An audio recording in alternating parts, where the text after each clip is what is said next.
सीधे 2, सीधे हाथ ऊपर 3, 4, 1, 2, 3, 4, मिला के सब 1, 2, 3, 4, 1, 2, 3, 4। इसके बाद एक और एक्सरसाइज है कि बस इतना काफ़ी होगा क्लिप। हाँ, अब आपने क्या करना है, 1 ऐसे करें, 1, 2 ऐसे टांग के नीचे, 2, हाँ 3, इधर से पॉइंट्स, इसके भी ऐसे ऐसे टाइप होंगे ना, ठीक है।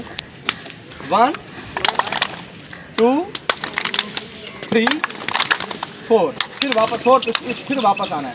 हाँ 1, 2, 3, 4, जोर से वापस मारना है, यानी कि आपको 1, 2, 3, 4, ठीक है। तो ये इसी तरीके